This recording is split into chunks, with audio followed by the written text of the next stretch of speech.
مغربی تہذیب اور تمدن سے بہتر طریقہ ہمارے نبی کریم صلی اللہ تعالیٰ علیہ وسلم نے ہمیں عطا کیا ہے، لیکن آج ہم نے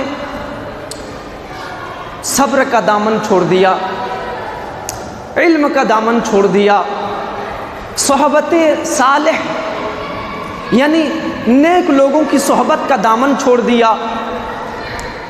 اولیاء کرام کے تعلق سے ہمارا نظریہ اب فقط یہ رہ گیا ہے کہ بس ان کے نام کا نعرہ لگا لیا جائے، ان کے نام کا جلسہ کرا لیا جائے، اسی میں کامیابی ہے۔ جی جناب، اس میں بھی کامیابی ہے، اس میں بھی کامیابی ہے، لیکن ہم تو مسلمان ہیں، ہمیں دین اور دنیا کی کامیابی حاصل کرنی ہے، فقط دنیا کی نہیں، دنیا کی بھی کامیابی حاصل کرنی ہے، دنیا میں بھی ہمیں سکسیسفل ہونا ہے، اور آخرت میدان محشر میں بھی ہمیں سکسیسفل ہونا ہے۔ دنیا میں کامیابی کا مطلب یہ کہ آپ دنیا میں کامیاب ہو کر دنیا کو دکھائیں، دنیا کو بتائیں کہ دیکھیں آپ، ہم جس طرح چلتے ہیں، ہمارا کھانا پینا، ہمارا سونا جاگنا، ہماری تجارت، ہمارا کاروبار کا طریقہ، یہ سب کچھ ہمارے نبی کریم صلی اللہ تعالیٰ علیہ وسلم سے جا ملتا ہے۔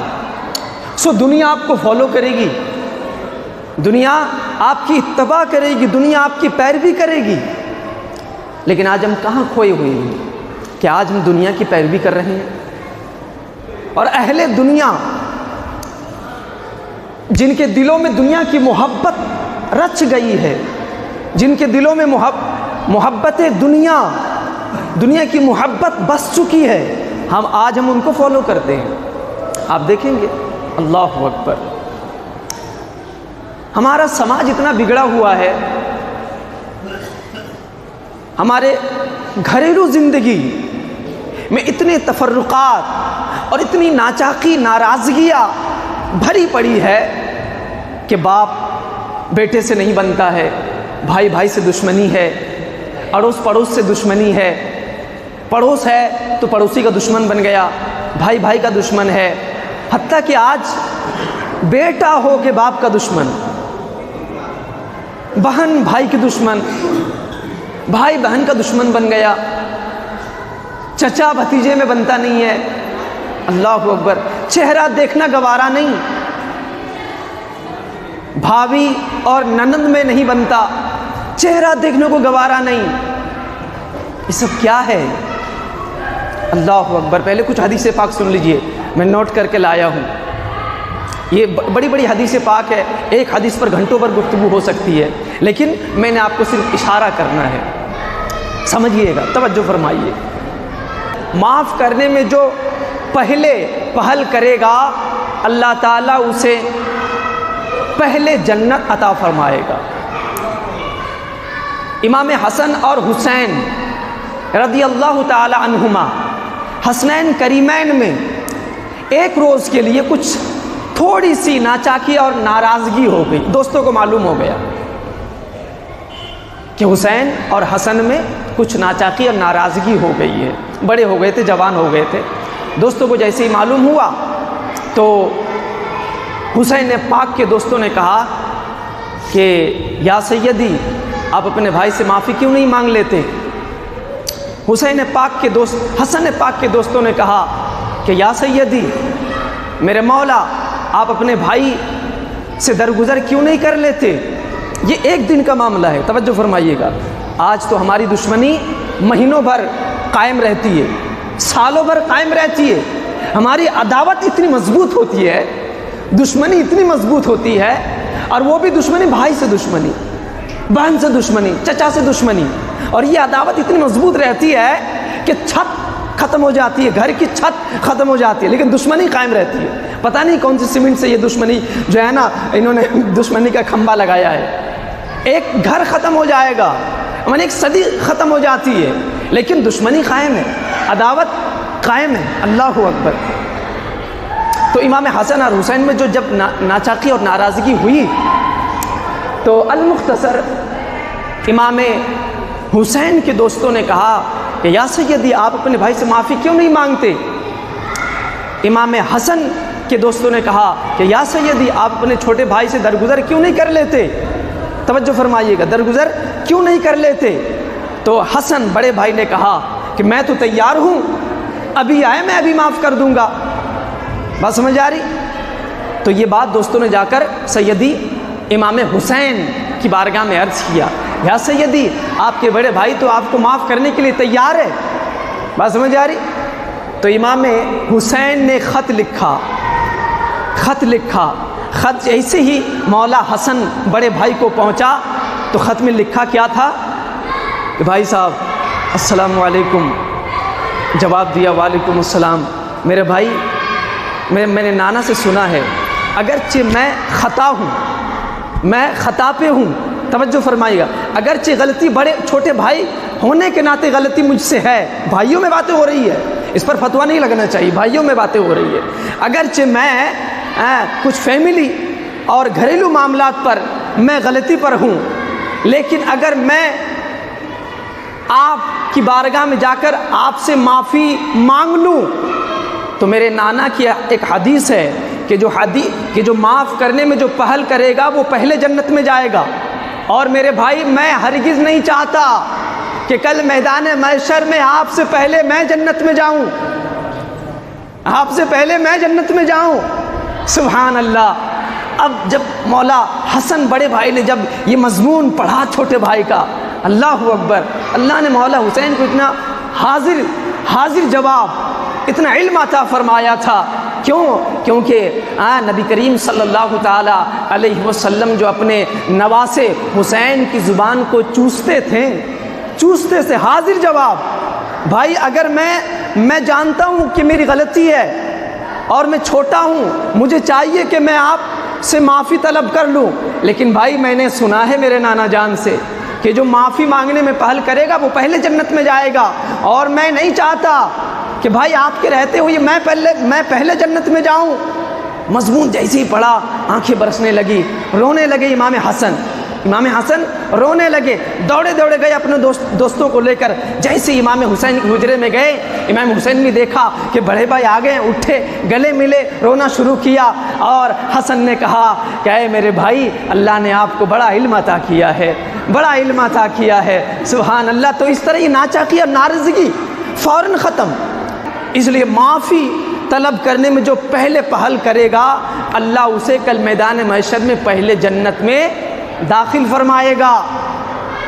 یہ 3 دن کا معاملہ نہیں تھا، بس کچھ گھنٹوں کا معاملہ تھا، امام حسن اور حسین میں کچھ گھنٹوں کا معاملہ تھا، لیکن پھر بھی معلوم ہو گیا لوگوں کو، اللہ اکبر، فوراً درگزر فرمایا امام حسن نے اور امام حسین نے، رفع دفع کر دیا معاملہ۔ لیکن آج آپ اپنے گھر میں دیکھیں، آپ اپنے علاقے محلے کو دیکھیں، اللہ اکبر، صدیوں بیت گئی، لیکن پھر بھی ہم باتیں کرنا گوارا نہیں کرتے، کیوں؟ دشمنی ہے، عداوت ہے۔ ایک اور حدیث پاک سن لیجئے، حضور نے فرمایا، ترمذی شریف کی حدیث پاک ہے کہ جو ٹوٹے ہوئے دل کو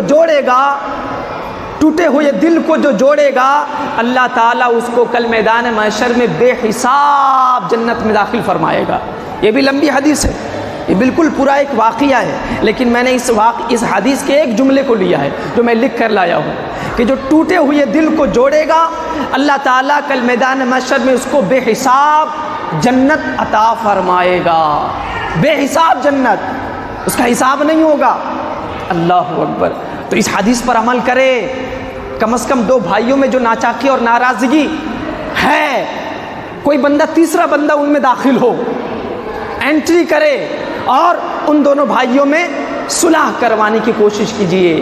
اگر ان دونوں بھائیوں میں صلح ہو گیا، محبت قائم ہو گئی، اللہ تیسرے بندے کو بے حساب جنت عطا فرما دے گا۔ تو اس طرح اگر ہم چاہیں تو ہم اپنے گھریلو زندگی کو سنوار سکتے ہیں، اپنے گھر کو ہم جنت بنا سکتے ہیں۔ دنیا میں اگر کہیں جنت ہے تو وہ آپ کا گھر ہے، یاد رکھیے گا، یہ حدیث پاک ہے۔ اس لیے گھر کو جنت بنائیے، لیکن آج ہمارا گھر جہنم بن چکا ہے۔ لوگ کہتے ہیں کہ گھر میں دل نہیں لگتا، گھر میں سکون نہیں ہے، چین نہیں ہے، بے قرار ہی بے قرار، پریشان ہی پریشان۔ اللہ اکبر، کوئی کسی سے جل رہا ہے، کوئی کسی سے حسد کر رہا، یہ کب تک چلے گا میرے بھائی؟ آپ اپنے ماحول کو بنائیے۔ ایک اور حدیث پاک سنیے،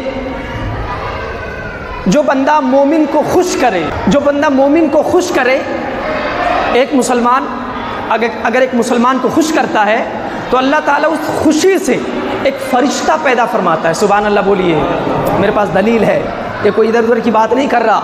تکمیل الایمان میں اعلیٰ حضرت اس حدیث کو نقل کیا ہے۔ اعلیٰ حضرت لکھتے ہیں کہ جو کوئی بندہ ایک مومن کو خوش کرے، مسلمان کو خوش کرے، جائز حرکت اور طریقے سے، جائز کام سے خوش کرے، تو اللہ تعالیٰ اس کی خوشی سے ایک فرشتہ پیدا فرماتا ہے، ایک فرشتہ پیدا فرماتا ہے، اور یہ فرشتہ دنیا میں ہمیشہ اس کے ساتھ رہتا ہے۔ پھر جب اس بندے کا انتقال ہو جاتا ہے تو یہ فرشتہ اس کی اندھیری قبر میں آتا ہے، فرشتہ اس کی اندھیری قبر میں آتا ہے اور اس کو جگا کے کہتا ہے، اے بندہ اٹھ، تو مجھے پہچانتا ہے؟ تو وہ صاحب قبر کہے گا، میں تو آپ کو نہیں پہچانتا، آپ کون ہیں؟ وہ فرشتہ کہتا ہے کہ میں وہ خوشی ہوں جو تو نے اپنی زندگی میں دنیا میں ایک مسلمان کو خوش کیا تھا نا، تو اللہ تعالیٰ نے تیری اس خوشی سے مجھے پیدا کیا، اور آج اللہ کا حکم ہے کہ جس طرح دنیا میں تو نے اللہ کے اس بندے کو، مسلمان مومن کو خوش کیا، آج میں قیامت تک تیری اندھیری قبر میں نور بن کے تجھے قیامت تک خوش کرتا رہوں گا، قیامت تک تجھے خوش کرتا رہوں گا۔ اور پھر میدان محشر جب برپا ہوگا، میدان محشر اللہ کی عدالت جب لگے گی، تو میں تیرا ہاتھ پکڑ کر اللہ تعالیٰ کی بارگاہ میں لے جا کر تیری شفاعت کروں گا۔ وہ بندہ حق پر ہونے کے باوجود لڑائی اور جھمیلا نہ ہو، اس بنا پر اگر وہ بندہ صبر کرے، حق پر ہے، بندے کو گالیاں بکی جا رہی ہے، وہ گالیاں سنتا جا رہا ہے، اس کے باوجود وہ صبر کر رہا کہ نہیں، میں نے جھمیلا نہیں چاہنا، اپنا ہی تو ہے، گھر ہی تو، محلے کا تو آدمی ہے، ارے اپنا ہی تو پڑوس ہے، وہ بندہ دو چار گالیاں دے رہا، کوئی بات نہیں، حالانکہ وہ جھوٹا بندہ ہے،